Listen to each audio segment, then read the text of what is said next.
Hi everyone, welcome to smart commerce and management hub. Smart commerce and management hub level మనం people development and environment ఉంది కదా, అందులో most important topic మనకేంటి అంటే sustainable development. ఇందులో most important topic ఏంటి అంటే సస్టైనబుల్ డెవలప్మెంట్. ఈ సస్టైనబుల్ డెవలప్మెంట్ అంటే ఏంటో చూద్దాం. సో సస్టైనబుల్ డెవలప్మెంట్ ఏంటంటే development that meets the current needs without compromising the ability of future generations to meet their own needs. యాక్చువల్గా మనకి ఇప్పుడు ప్రజెంట్ సమాజంలో ఏమవుతుంది, సొసైటీలో ఏమవుతుంది అంటే నార్మల్గా మనం డెవలప్మెంట్ అని చెప్పేసి మనం ఏం చేస్తున్నాం, బోల్డ్ ఇండస్ట్రీస్ కట్టేస్తున్నాం, అలాగే న్యాచురల్ రిసోర్సెస్ని బాగా యూజ్ చేసేసుకుంటున్నాం, అలాగే ఎన్వైరన్మెంట్ని దెబ్బతీస్తున్నాం, వాటర్ పొల్యూట్ చేస్తున్నాం, ఎయిర్ పొల్యూట్ చేసేస్తున్నాం. దీనివల్ల ఏమవుతుంది, ఫ్యూచర్ జనరేషన్స్ వాళ్ళకి చాలా పెద్ద కొరత ఏర్పడుతుంది. వాళ్ళ యొక్క నీడ్స్ కూడా సాటిస్ఫై చేయలేకపోతాం, ఎందుకంటే రిసోర్సెస్ ఎక్కువ వాడేస్తున్నాం. అలాగే ఫ్యూచర్ జనరేషన్స్ వాళ్ళకి న్యాచురల్ రిసోర్సెస్ అనేవి దెబ్బతీసేస్తున్నాం.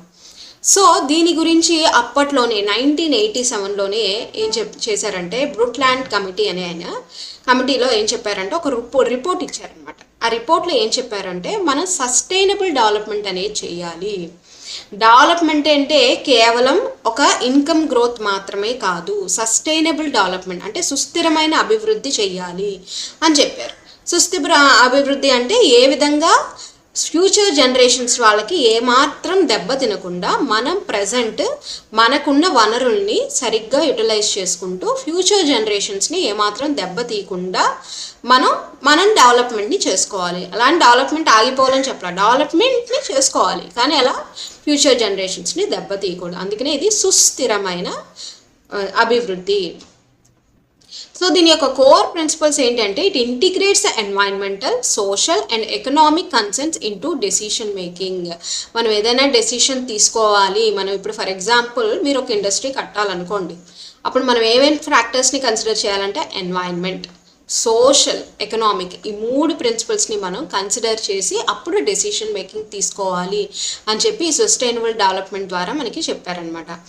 సో నెక్స్ట్ కీ కాన్సెప్ట్స్ ఏంటంటే దీంట్లో components focus on the concept of human needs and limitations imposed by the technology and the social factors. ఏం చెప్తున్నారు, హ్యూమన్ నీడ్స్ని అంటే మన యొక్క అవసరాలను తీర్చుకునేటప్పుడు అంటే హ్యూమన్ డెవలప్మెంట్ ఇండెక్స్ ఎవరు ఇచ్చారు అంటే యుఎన్డిపి ఇచ్చింది. యుఎన్డిపి 1990లో ఇచ్చింది. ఈ హ్యూమన్ డెవలప్మెంట్ ఇండెక్స్ అనేది ఎందుకు ఇచ్చారు అంటే నార్మల్గా మనం ఒక కంట్రీ డెవలప్మెంట్ అనేది ఏ విధంగా చూస్తాం, దాని యొక్క పర్ క్యాపిటల్ ఇన్కమ్ బేస్ మీద, లేదంటే GDP, gross domestic product base మీద ఆ కంట్రీ అనేది డెవలప్మెంట్ అయిందా అంటే పర్ క్యాపిటల్ ఇన్కమ్ ఏంటి, పర్ హెడ్ ఎంత వస్తుంది ఇన్కమ్, మన కంట్రీ ఏ విధంగా ఇన్కమ్ బేస్ మీద డెవలప్మెంట్ అనేది చూసేవాళ్ళం, అవునా. సో గ్రాస్ డొమెస్టిక్ ప్రోడక్ట్ ఎంత ఉంది. ఏమైంది అంటే మనకి కొంచెం అనాలిసిస్ చేసిన తర్వాత మనం ఒక డెసిషన్కి ఏమొచ్చామంటే డెవలప్మెంట్ అంటే కేవలం ఇన్కమో ఎకనామికల్ డెవలప్మెంటే కాదు, హెల్త్, నాలెడ్జ్, అలాగే స్టాండర్డ్ ఆఫ్ లివింగ్ కూడా డెవలప్మెంటే. ఇవన్నీ కలిస్తేనే డెవలప్మెంట్, ఒక కంట్రీ డెవలప్ అయినట్టు. ఫర్ ఎగ్జాంపుల్ మీరు ఎకనామికల్గా బాగా కంట్రీ డెవలప్ అయిపోయింది అనుకోండి, ఎగ్జాంపుల్ జపానే చూడండి, కానీ అక్కడికి బోల్డ్ అని డిసీజెస్ అనుకోండి, బోల్డ్ అని డిసీజెస్, వాళ్ళ లైఫ్ స్పాన్ కూడా తక్కువ అనుకోండి, ఎగ్జాంపుల్ చెప్తున్నాను, యాక్చువల్లీ వాళ్ళ లైఫ్ స్పాన్ చాలా ఎక్కువ అనుకోండి. అప్పుడు మనం ఏమంటాము, ఆ కంట్రీ డెవలప్డ్ కంట్రీ అంటామా? అను. ఎందుకని వాళ్ళ యొక్క లైఫ్ సరిగ్గా లేదు, వాళ్ళ యొక్క స్టాండర్డ్ ఆఫ్ లివింగ్ సరిగ్గా లేదు, అలాగే వాళ్ళ యొక్క ఎడ్యుకేషన్ సరిగ్గా లేదు, ఇవన్నీ కూడా కన్సిడర్ చేయాలి. సో అందుకని చెప్పింది యుఎన్డిపి ఏం చెప్పిందంటే united nations development programme, UNDP అంటే ఓకేనా, అది 1990లో ఏమి ఇచ్చింది అంటే ఒక 3 కీ డైమెన్షన్స్ అనేవి ఇచ్చింది. ఆ 3 కీ డైమెన్షన్స్ ఏంటంటే లాంగ్ అండ్ హెల్తీ లైఫ్, మనకి ఎంత లైఫ్ ఎక్స్పెక్టెన్సీ ఉంది అని మెజర్ చేశారు అప్పుడు. అంటే ఇప్పుడు పుట్టిన పిల్లలకి ఎంత లైఫ్ ఎక్స్పెక్టెన్సీ మనం చేయగలం వాళ్ళ యొక్క హెల్త్ని బట్టి, అంటే యాక్చువల్ వాల్యూ అలాగే ఎక్స్పెక్టెడ్ వాల్యూ, దీన్ని రెండింటిని కంపేర్ చేస్తారనమాట. కంపేర్ చేసి ఒక వాల్యూ అనేది ఇస్తారు. అలా ఫస్ట్ హెల్త్, ఆ తర్వాత నాలెడ్జ్ అంటే measured by expected years of schooling, ఎన్ని ఇయర్స్ వీళ్ళు స్కూలింగ్ చేయగలరు, అలాగే మీన్ ఇయర్స్ ఆఫ్ స్కూలింగ్ అంటే మన ఎక్స్పెక్టెడ్ ఏంటి, యాక్చువల్గా వాళ్ళు స్కూలింగ్ ఎంత చేశారు, అలాగే స్టాండర్డ్ ఆఫ్ లివింగ్ ఎలా ఉంది అంటే వాళ్ళ యొక్క ఇన్కమ్ ఎలా ఉంది, వాళ్ళ యొక్క GNI per capital income per capital ఎంత ఉంది అని చెప్పి ఈ మూడు బేస్డ్ మీద మనకి దాన్నే ఏమంటారంటే హెచ్డిఐ అంటే హ్యూమన్ డెవలప్మెంట్ ఇండెక్స్, దీని బేస్ మీద ఒక స్కోర్ అనేది ఇస్తారు. ఆ స్కోర్ ఏంటంటే మన యొక్క డెవలప్మెంట్ని, మన కంట్రీ డెవలప్మెంట్ని తెలియజేస్తుంది. ఒకవేళ స్కోర్ అనేది ఇప్పుడు 0.8 to 1 వరకు ఉందనుకోండి, అప్పుడు చాలా హై అనమాట. అంటే ఏంటంటే ఆ కంట్రీ అనేది చాలా డెవలప్ అవుతుంది, చక్కగా అన్ని విధాల అన్ని డైమెన్షన్స్ని కరెక్ట్గా కవర్ చేసింది అని చెప్పి అర్థం. అలాగే 0.7 to 7.9 ఉంటే కనుక హై, ఓకే పర్వాలేదు బాగానే ఉంది అని చెప్పి. మోడరేట్ అంటే కూడా బాగానే ఉందని, హై అంటే ఎక్కువే అని. ఇదేమో చాలా ఎక్కువ, ఇది కొంచెం ఎక్కువ, ఇది మోడరేట్ అంటే ఓకే. అప్పుడు 0.55 to 0.70 ఉంటే కనుక మోడరేట్ అని. లో అంటే లెస్ దాన్ 0.55 ఉంటే అది లో డెవలప్మెంట్ కంట్రీ అని చెప్పేసి హ్యూమన్ డెవలప్మెంట్ ఇండెక్స్ అనేది యుఎన్డిపిలో 1990లో యుఎన్డిపి ఇచ్చిందనమాట. ఓకే, ఈ హెచ్డిఐ స్కోర్ టైర్స్ అనేవి చాలా ఇంపార్టెంట్, ఇవి గుర్తుంచుకోండి. దీని మీద క్వశ్చన్స్ అడుగుతాడు. రిలేటెడ్ ఇండిసెస్ అంటే ఏంటంటే వేరే ఇండెక్సెస్ కూడా ఇచ్చింది మెజర్ చేయడానికి. 3 రిలేటెడ్ ఇండెక్స్లు అనేవి ఇచ్చింది అనమాట. ఏంటిది? యుఎన్డిపి. సో ఫస్ట్ది ఏంటి అంటే ఐహెచ్డిఐ అంటే ఏదైతే హెచ్డిఐలో ఇన్ఈక్వాలిటీస్ అంటే డిఫరెన్సెస్ ఉన్నాయో వాటిని మెజర్ చేస్తుంది. హెల్త్లో కానీ, ఎడ్యుకేషన్లో కానీ, ఇన్కమ్లో కానీ ఏమేమి డిఫరెన్సెస్ వచ్చాయి. కొన్ని కంట్రీస్ ఏమో హెల్త్లో బాగానే ఉంటుంది, కొన్ని మళ్ళీ కానీ ఎడ్యుకేషన్లో తక్కువ ఉండొచ్చు, ఇన్కమ్లో తక్కువ ఉండొచ్చు. ఇలా ఏమేమి డిఫరెన్సెస్ ఉన్నాయి ఆ కంట్రీలో, ఆ ప్రజల్లో అని చెప్పేసి చూస్తుంది అనమాట. ఇది జీడిఐ అంటే gender development index. Gender development అంటే ఏదైతే జెండర్ గ్యాప్స్ ఉన్నాయో అంటే మెన్కి ఉమెన్కి, ఒక్కొక్కసారి ఏమో ఎడ్యుకేషన్లో మెన్ అనేవాళ్ళు హైగా ఉండొచ్చు, ఉమెన్ తక్కువ ఉండొచ్చు. అలాగే ఎందుకంటే తక్కువ ఎడ్యుకేటెడ్ అయి ఉండొచ్చు, లేదా హెల్త్ డిఫరెన్సెస్ ఉండొచ్చు, రిప్రొడక్షన్ ఇవన్నీ జరుగుతాయి కాబట్టి ఉమెన్లో హెల్త్ మార్పులు ఉండొచ్చు. అలాగే సో ఆ జెండర్ గ్యాప్స్ని ఇది ఐడెంటిఫై చేస్తుంది అనమాట. అలాగే జిఐ అంటే జెండర్ ఇన్ఈక్వాలిటీ ఇండెక్స్. అంటే జెండర్ మధ్య డిఫరెన్సెస్ ఉంటాయి కదా. సో ఎకనామిక్ స్టేటస్ కానీ, వాళ్ళ రిప్రొడక్టివ్ హెల్త్ కానీ, వాళ్ళ యొక్క ఎంపవర్మెంట్స్ కానీ, వాటిలో ఏమేమి డిఫరెన్సెస్ ఉన్నాయి అని చెప్పేసి జిఐఏ అనేది మెజర్ చేస్తారు. సో ఈ 3 మెజర్మెంట్స్, ఈ ఇండిసెస్ అంటే మెజర్మెంట్స్. సో ఈ 3 ఇండిసెస్ కూడా చాలా ఇంపార్టెంట్ అని చెప్పేసి యుఎన్డిపి చెప్పిందనమాట. అలాగే సో నెక్స్ట్ చూద్దాము ఎండిజీస్ వర్సెస్ హెచ్డిజీస్. ఎండిజీస్ అంటే ఏంటంటే మిలీనియం డెవలప్మెంట్ గోల్స్. ఈ మిలీనియం డెవలప్మెంట్ గోల్స్ అనేది ఎప్పుడు వచ్చిందంటే 2000లో వచ్చింది. ఇది దేనికి వచ్చింది అంటే ఇది ఏం చెప్పిందంటే ఏదైతే డెవలపింగ్ కంట్రీస్లో ఉన్నాయో ఆ డెవలపింగ్ కంట్రీస్లో ఎక్స్ట్రీమ్ పవర్టీ అంటే అత్యధికమైన పేదరికాన్ని 2015 కల్లా అట్లీస్ట్ హాఫ్ అయినా చేయాలి అని చెప్పేసి ఈ ప్రోగ్రామ్ అనేది వచ్చింది. ఓకేనా, ఎండిజీ అనేది వచ్చిందనమాట. దాని యొక్క గోల్స్ ఏంటి అనేది మనం అన్నీ చూస్తాము. సో 8 గోల్స్ మెయిన్గా పెట్టుకుంది. అందులో ముఖ్యంగా మొత్తం ఏంటి అంటే పవర్టీ, హంగర్, హెల్త్, ఎడ్యుకేషన్ వీటి మీదే కాన్సన్ట్రేట్ చేసింది అనమాట. సో ఎస్డిజీస్ అంటే సస్టైనబుల్ డెవలప్మెంట్ గోల్స్ 2015 to 2030. ఇది కూడా 17 గోల్స్. ఇదేమో మనకి ఎప్పుడు ఇచ్చారంటే ఇది రియో సబ్మిట్లో ఇచ్చారు మనకి ఈ ఎస్డిజీస్ అంతా కూడా. ఈ ఎండిజీస్ ఎక్కడ వచ్చాయి అంటే మనకి మిలీనియం యుఎన్ ఉంది కదా, యునైటెడ్ నేషన్స్. సో యునైటెడ్ నేషన్స్లో మిలీనియం డిక్లరేషన్ అని చెప్పేసి ఆ సబ్మిట్లో వాళ్ళు స్టార్ట్ చేశారు ఇది. సో ఎస్డిజిసిస్ మాత్రం ఎప్పుడు వచ్చాయి అంటే ఎస్డిజిసి అనేది మాత్రం మనకి రియో సబ్మిట్ ఉంది కదా, అందులో నుంచే మనకి క్యోటో ప్రోటోకాల్, మానిట్రియల్ ప్రోటోకాల్ అన్నీ వచ్చాయి కదా. సో ఆ రియో సబ్మిట్లో మనకి 17 గోల్స్ అనేది ప్రతిపాదించారు. సో మనకి 17 గోల్స్ దేనికోసం అంటే applicably globally universal aimed at zero target outcomes, total poverty eradication, peaceful building and long term sustainability. మెయిన్గా ఈ 17 గోల్స్ దేని మీద అంటే ఎకనామికల్ డెవలప్మెంట్ మీద. ఓకే, అంటే పోవర్టీని, పేదరికాన్ని పూర్తిగా నిర్మూలించాలి అని చెప్పేసి ఈ ఎస్డిజి గోల్స్ అనేవి వచ్చాయి. సో సస్టైనబుల్ డెవలప్మెంట్ గోల్స్ అనేది 2015లో స్టార్ట్ చేశారు. 2030 కల్లా మనం దీన్ని పూర్తిగా పవర్టీని ఎరాడికేట్ అంటే నిర్మూలన చేయాలి అని చెప్పి మెయిన్గా, అలాగే పీస్ అనేది బిల్డప్ చేయాలి, శాంతి భద్రతని కాపాడాలి, లాంగ్ టర్మ్ సస్టైనబిలిటీ అనేది ఉండాలని చెప్పేసి చేశారనమాట. ఇది మెయిన్గా ఏంటంటే పావర్టీ మీద అలాగే ఎన్వైరన్మెంట్ మీద మనకి నెక్స్ట్ వస్తాయి 17 గోల్స్లో మనకి చెప్తాం ఆ గోల్స్ ఏంటి అనేది. సో వాటి మీద కాన్సన్ట్రేట్ చేసింది చూద్దాం అవేంటి అనేది. ఫస్ట్ SDGs చూద్దాం. The 17 sustainable development goals. SDG 1 no poverty goals. So first goal ఏంటి అంటే నో పవర్టీ. పవర్టీ అనేది పేదరికాన్ని పూర్తిగా నిర్మూలించాలి. And extreme poverty in all forms everywhere. ఎక్కడెక్కడైతే పేదరికం ఉందో దాన్ని పూర్తిగా ప్రతి చోట నిర్మూలించాలి అనేదే ఫస్ట్ గోల్. సెకండ్ గోల్ ఏంటి అంటే జీరో హంగర్. అంటే ఎక్కడా చూడ ఆకలి దప్పులనే ఉండకూడదు, ఆకలితో ఎవరు బాధపడకూడదు. And hunger achieve food security and promote sustainable agriculture. ముఖ్యంగా మనకి అగ్రికల్చర్కి ఎక్కువ ఇంపార్టెన్స్ ఇవ్వాలి అని చెప్పేసి ప్రమోట్ సస్టైనబుల్ అగ్రికల్చర్ అంటే ఎక్కువ మనకి అగ్రికల్చర్ని ప్రమోట్ చేయాలి, గ్రో చేయాలి. దాని ద్వారా ఆకలి దప్పులు అనేవి ఉండకుండా హంగర్ అనేది ఎండ్ చేసేయాలి అని చెప్పి సెకండ్ గోల్ పెట్టింది. సో అదే జీరో హంగర్. సో SDG 3లో ఏం ప్రపోజ్ చేశారంటే, ఏ గోల్ పెట్టుకున్నారంటే good health and well being. ఏ విధంగా ఉండాలంటే మంచి ఆరోగ్యం అందరికీ, ensure healthy lives and promote well being for all ages. అందరి ఏజెస్ వాళ్ళు చాలా ఆనందంగా ఆరోగ్యంగా ఉండాలి. ముఖ్యంగా ఆరోగ్యానికి మంచి వెల్ బీయింగ్ అంటే ఏంటి, ఆరోగ్యంగా స్థిరంగా ఉండడం. సో వాళ్ళని ఆ గుడ్ హెల్త్ అనేది మనం డెవలప్ చేయాలి పీపుల్లో అని చెప్పేసి పెట్టుకున్నారు third goal.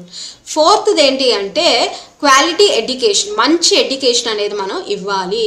Ensure inclusive equitable and quality education for everyone. అంటే అందరికీ సరి సమానమైన విద్యను అందించాలి అని చెప్పేసి ఒక గోల్ అనేది అలా. SDG 5 ఏంటంటే జెండర్ ఈక్వాలిటీ. జెండర్ ఈక్వాలిటీ అంటే achiever gender equality and empower all women and girls. ఏం చెప్తున్నారంటే జెండర్ ఇన్ఈక్వాలిటీస్ అనేది పూర్తిగా రిమూవ్ చేసి జెండర్ ఈక్వాలిటీ అనేది తీసుకోవాలి. ఇప్పుడు హెల్త్లో కానీ ఎడ్యుకేషన్లో కానీ అన్నిటిలోనూ డిఫరెన్సెస్ అనేవి ఉన్నాయి, అవునా? ఆ డిఫరెన్సెస్ అన్నీ పోగొట్టేసి మనం జెండర్ ఈక్వల్గా, ఇప్పుడు మెన్ అయినా ఉమెన్ అయినా వాళ్ళిద్దరికీ ఈక్వల్గా డెవలప్మెంట్ అనేది జరిగేటట్టుగా చూసుకోవడం అన్ని విధాల. Next SDG 6. నెక్స్ట్ ఏంటి అంటే SDG 6 అదేంటంటే clean water and sanitation.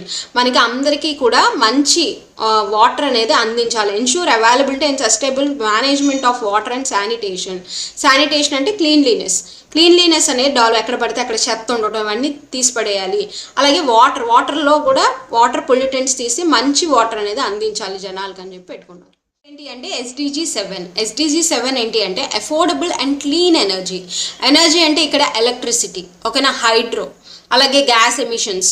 So ఇలాంటివన్నీ కూడా మనం తక్కువ ఖర్చుతోనే అందరికీ అవైలబిలిటీగా, అఫోర్డబుల్గా అంటే అందరూ ఖర్చు పెట్టేటట్టుగా, తక్కువ ఖర్చులో, రిలయబుల్గా, సస్టైనబుల్గా, అలాగే మోడర్న్ ఎనర్జీస్ అనేవి మనం అందించాలి ప్రజలకి అని చెప్పేసి పెట్టుకున్నారు గోల్.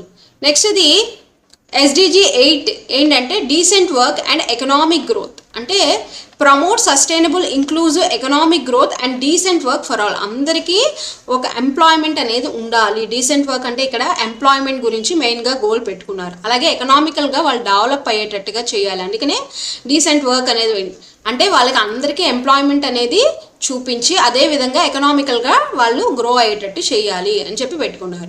SDG 9 ఏంటంటే industry innovation and infrastructure. Build resilient infrastructure, foster innovations and support sustainable industries ఎలా ఉండాలి అంటే ఇన్నోవేటివ్గా ఉండాలి, కానీ ఏమాత్రం ఎన్వైరన్మెంట్కి దెబ్బ తినకుండా సస్టైనబుల్ ఇండస్ట్రియలైజేషన్. సుస్థిరమైన అంటే ఇక్కడ ఏంటంటే ఏమాత్రం అంటే ఏ విధంగా వాటర్లో పొల్యూటెంట్స్ వదిలేసేసి ఆ విధంగా కాకుండా ఇండస్ట్రీస్ అనేవి సుస్థిరంగా ఇన్నోవేటివ్గా ఉండాలి. వాటి యొక్క ఇన్ఫ్రాస్ట్రక్చర్ కూడా ఎలా ఉండాలంటే రీసైలెంట్గా ఉండాలంట, ఓకేనా.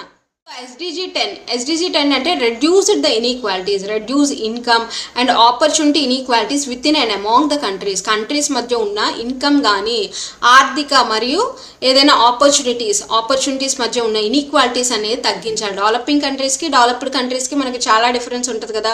డెవలపింగ్ కంట్రీస్లో ఉన్న అన్ని ఆపర్చునిటీస్ మనకి డెవలపింగ్ కంట్రీస్లో ఉండవు, అలాగే ఇన్కమ్ కూడా అంతే. సో ఆ ఇన్ఈక్వాలిటీస్ అన్నీ కూడా తగ్గించాలి అమాంగ్ ద కంట్రీస్. అందుకని with in and among the country మధ్య ఉన్న విభేదాలని, ఎటువంటి విభేదాలంటే ఇన్కమ్లో కానీ ఆపర్చునిటీస్లో ఉన్న విభేదాలని తగ్గించాలి. Next SDG sustainable development goal 11 అదేం చెప్తుంది అంటే సస్టైనబుల్ సిటీస్ అండ్ కమ్యూనిటీస్. అంటే ఏంటంటే make cities inclusive, safe, resilient and sustainable. Cities ఏ విధంగా కావాలంటే సేఫ్గా ఉండాలంటే ప్రొటెక్టివ్గా, సెక్యూరిటీకి సంబంధించి చెప్పింది. అలాగే సస్టైనబుల్ అంటే డెవలప్మెంట్ అనేది. SDG 12 responsible consumption and production, ensure sustainable consumption and production patterns. ఏ విధంగా యూసేజ్, కన్జంప్షన్ అంటే యూసేజ్ అండ్ ప్రొడక్షన్ అనేది పెంచాలి, యూసేజ్ అనేది సస్టైనబుల్గా పెంచాలి, డెవలప్మెంట్ పెంచాలి. ఓకేనా. నెక్స్ట్ SDG 13 ఏం చెప్తుందంటే climate action, take urgent action to combat climate change and it impacts. క్లైమేట్లో రకరకాల చేంజెస్ వస్తున్నాయి కదా. ఎందుకు వస్తున్నాయి? గ్లోబల్ వార్మింగ్, అలాంటి అన్నిటిని కూడా క్లైమేట్ చేంజెస్ అన్నీ కూడా మనకి బ్యాలెన్స్డ్గా ఉండేలాగా, క్లైమేట్ అనేది ఎంత డిఫరెన్స్ రాకుండా, సో వాటికి సంబంధించిన యాక్షన్ అనేది తీసుకోవాలి, ఇమీడియట్ యాక్షన్ అనేది తీసుకోవాలని చెప్పి SDG 13 చెప్పింది. నెక్స్ట్ SDG 14 ఏం చెప్పిందంటే life below water, conserve and sustainable use of marine resources and oceans. ఏ విధంగా మెరైన్ రిసోర్సెస్ అంటే వాటర్కి సంబంధించిన రిసోర్సెస్ని, ఓషన్స్ని మనం కాపాడాలి. కన్సర్వ్ అంటే కాపాడాలి. అండ్ సస్టైనబిలిటీ యూజ్ అంటే దేనికి హాని కలిగించకుండా మనం ఉపయోగించుకునేటట్టు చేయాలని. సో SDG 15 ఏమో life on land, protect the restore and promote sustainable use of terrestrial ecosystems and forest. అంటే మనకి ల్యాండ్ మీద ఉన్న లైఫ్స్ అంటే హ్యూమన్ బీయింగ్సే కాకుండా మిగతా ఉన్నాయి కదా ఎకోసిస్టమ్స్, చాలా రకరకాల యానిమల్స్ ఉన్నాయి, ప్లాంట్స్ ఉన్నాయి, బోర్డ్స్, వాటి అన్నిటినీ కూడా సుస్థిరంగా మనం డెవలప్ చేయాలి, ఏమాత్రం వాటిని హాని కలిగించకుండా. అలాగే ఫారెస్ట్ని డెవలప్ చేయాలి, ఇంక్రీజ్ చేయాలి ఫారెస్ట్. SDG 16 ఏంటంటే peace, justice and strong institutions, promote peaceful inclusive societies and build effective and accountable institutions. ఎటువంటి ఇన్స్టిట్యూషన్స్ని డెవలప్ చేయాలంటే మనం సొసైటీలో ఒక ఎడ్యుకేషనల్ ఇన్స్టిట్యూషన్స్ కానీ ఎలాంటివి బిల్డ్ చేయాలి అంటే వాటి వల్ల దేనికి హాని కలగకుండా సొసైటీ బాగా డెవలప్ అయ్యేటట్టు కూడా ఎఫెక్టివ్గా, అకౌంటబుల్గా, పీస్ఫుల్గా ఉండే ఇన్స్టిట్యూషన్స్ని డెవలప్ చేయాలి. SDG 17 ఏం చెప్తుందంటే partnerships for the goals, strengthen global partnerships to support achieve sustainable. ఏ విధంగా కంట్రీస్ మధ్య గ్లోబల్ పార్ట్నర్షిప్స్ ఉంటాయి కదా, ఆ పార్ట్నర్షిప్స్ ఏ విధంగా ఉండాలంట డెవలప్మెంట్ని అచీవ్ చేయడానికి, సస్టైనబుల్ డెవలప్మెంట్ని అచీవ్ చేయడానికి సపోర్టివ్గా ఉండే గ్లోబల్ పార్ట్నర్షిప్స్ అనేవి మెయింటైన్ చేయాలని చెప్పి SDG 17 చెప్పింది. ఇవి మనకున్న SDGs. ఓకేనా. ఈ ఈ 17 SDGs ఉన్నాయి కదా. సో ఈ 17 SDGsలో మనకి ఏదో ఒక MCQs అడుగుతున్నాడు. ఎయిదర్ మనకి జంబ్లింగ్లో అడిగి సరిగ్గా పెట్టడమో, లేకపోతే ఏదైనా ఒక SDG నేమ్ ఇచ్చి తప్పుగా కింద నేమ్స్ ఇచ్చి అందులో కరెక్ట్ నేమ్ని ఐడెంటిఫై చేయడమో, అలా ఏదో ఒక MCQs అనేవి ఇస్తూ ఉంటాడు.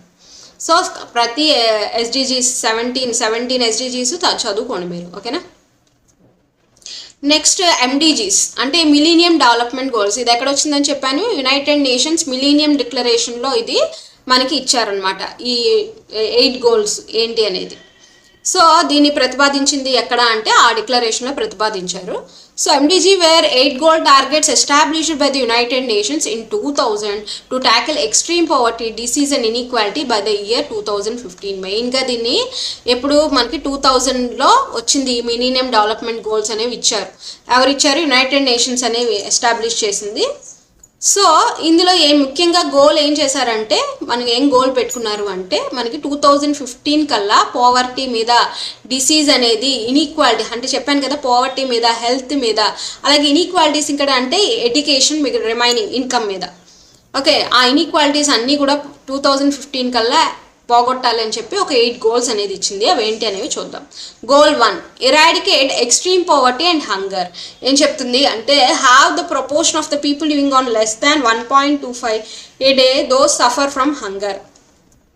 అంటే మనకి ఎవరైతే నివసిస్తున్నారో వాళ్ళని అట్లీస్ట్ హాఫ్, అంటే ఒక రోజుకి 1.25 కన్నా ఉండకుండా సఫరింగ్ ఫ్రమ్ హంగర్, ఎవరైతే ఆకలితో బాధపడుతున్నారు రేషియో ఇచ్చారు 1.25 రేషియో కన్నా తక్కువ ఉండేలాగా మనం చేయాలి, ఎరాడికేట్ చేసేయాలి, పూర్తిగా నిర్మూలించాలి పేదరికాన్ని అని చెప్పి ఫస్ట్ గోల్ పెట్టుకున్నారు. నెక్స్ట్ గోల్ 2 ఏంటంటే achieve universal primary education.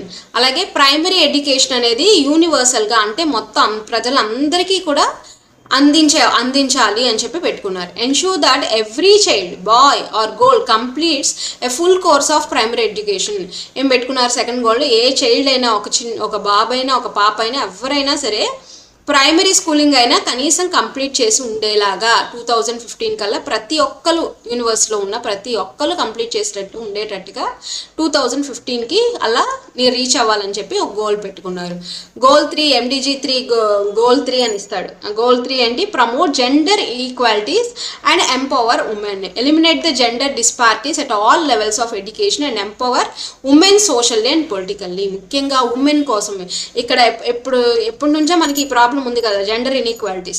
So ఎడ్యుకేషన్లో మనకి ఉమెన్ని ముందుకు తీసుకెళ్ళాలి, బాయ్తో సమానంగా మెన్తో సమానంగా వాళ్ళకి ఎడ్యుకేషన్ అనేది అందించాలి, అలాగే వాళ్ళని సొసైటీలో డెవలప్ చేయాలి, అలాగే పొలిటికల్గా కూడా వాళ్ళని ఎంపవర్ చేయాలి, అంటే డెవలప్ చేయాలి అని చెప్పి.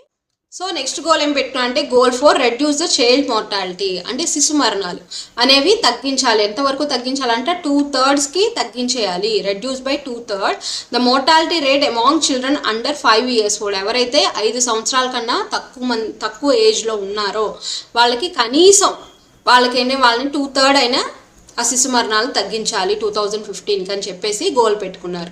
గోల్ 5 ఏంటంటే improve maternal health. Maternal health అంటే తెలుసు కదా, ఎవరైతే ప్రెగ్నెన్సీ తర్వాత ఉంటారో వాళ్ళ యొక్క mortality ratio by 3/4 and ensure universal access to reproductive health care. ముఖ్యంగా వాళ్ళకి రిప్రొడక్షన్ హెల్త్ కేర్ అనేది బాగా ఇవ్వాలి. ముఖ్యంగా మెటర్నల్ అప్పుడు ఏంటంటే మరణాలు ఎక్కువ జరుగుతూ ఉంటాయి. ప్రెగ్నెంట్ ఉమెన్ ఎప్పుడైతే మెటర్నిటీ చేస్తున్నారో ఆ టైంలో చచ్చిపోవడాలు, ఇవన్నీ రేషియోస్ చాలా ఎక్కువ ఉండేది ఒకప్పుడు. సో వాటిని 3/4 అయినా తగ్గించాలి అని చెప్పేసి రిప్రొడక్టివ్ హెల్త్ కేర్ ఏ విధంగా కాపాడుకోవాలో వాళ్ళకి తెలియజేయాలి యూనివర్సల్గా అని చెప్పి ఒక గోల్ పెట్టుకున్నారు 2015 కల్లా. అలాగే గోల్ 6 ఏంటి, combat HIV, AIDS, malaria and other diseases. అప్పట్లో ఇవన్నీ కూడా చాలా ఎక్కువగా ఉండేవి. చూడు, halt and reverse the spread of HIV, AIDS, malaria and other major infectious diseases.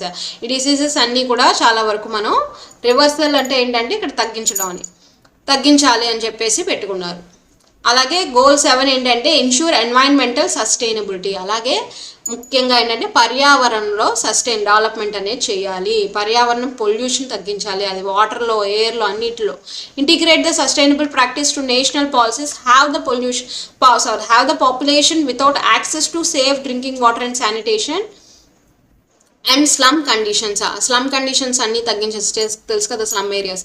So అలాంటి అన్ని కండిషన్స్ తగ్గించి వాళ్ళకి సేఫ్ డ్రింకింగ్ వాటర్, వాళ్ళకి క్లీన్లీనెస్ పెంచడం, శానిటేషన్ అనేది పెంచాలి. వాళ్ళకి చెదారం మధ్య ఉంటారు కదా, మనకి తెలుసు కదా, మురికి వాడల్లో ఉంటారు కదా. సో అవన్నీ కూడా నిర్మూలించాలి, ఎన్వైరన్మెంటల్ సస్టైనబిలిటీ అనేది తీసుకురావాలని చెప్పేసి వాళ్ళు గోల్ అనేది పెట్టుకున్నారనమాట. గోల్ 8 ఏంటి అంటే develop a global partnership for the development. నేను చెప్పారు create open trading and financial systems, address the special needs of developing nations, reduce dead burns and widen. మెయిన్గా ఏంటంటే గ్లోబల్ పార్ట్నర్షిప్ అంటే కంట్రీస్ మధ్య ఉన్న పార్ట్నర్షిప్స్ని డెవలప్ చేయాలి, వాళ్ళ మధ్య ఉన్న ట్రేడింగ్ కానీ ఫైనాన్షియల్ సిస్టమ్స్ని కానీ, అలాగే ఏవైతే డెవలపింగ్ కంట్రీస్ నీడ్లో అవసరాలు ఉన్నాయో అవి తీర్చడం కానీ, వాళ్ళ యొక్క డెడ్ బర్డెన్స్ అనేవి తగ్గించడం కానీ. అప్పులు చేస్తాయి కదా, ఇప్పుడు WTO నుంచి తీసుకుంటే, వరల్డ్ ట్రేడ్ ఆర్గనైజేషన్స్ నుంచి అమౌంట్ తీసుకుంటాం కదా మనం. సో అలాగే widen access to the affordable essential drugs and modern technology. అలాగే వాళ్ళకి సంబంధించిన మెడికల్ డ్రగ్స్ అంటే ఇక్కడ ఆ డ్రగ్స్ కాదు, డ్రగ్స్ అంటే ఏంటంటే మళ్ళీ వాళ్ళ యొక్క మెడికల్ ఫెసిలిటీస్ అనేవి డెవలపింగ్ కంట్రీస్కి వాళ్ళకి ఎక్కువ పార్ట్నర్షిప్, గ్లోబల్ పార్ట్నర్షిప్ ద్వారా వాళ్ళకి ప్రొవైడ్ చేయాలి, టెక్నాలజీ అనేది ప్రొవైడ్ చేయాలి అని చెప్పి గోల్ 8గా పెట్టుకున్నారు. అంటే డెవలపింగ్ కంట్రీస్ మీద డెవలప్డ్ కంట్రీస్ ఏ విధంగా పార్ట్నర్షిప్, గ్లోబల్ పార్ట్నర్షిప్ అనేది సస్టైనబుల్గా డెవలప్ చేస్తూ ముందుకెళ్ళాలని చెప్పారనమాట. ఇక్కడితో మనకి సస్టైనబుల్ డెవలప్మెంట్ టాపిక్ అయిపోయింది. Thanks for watching.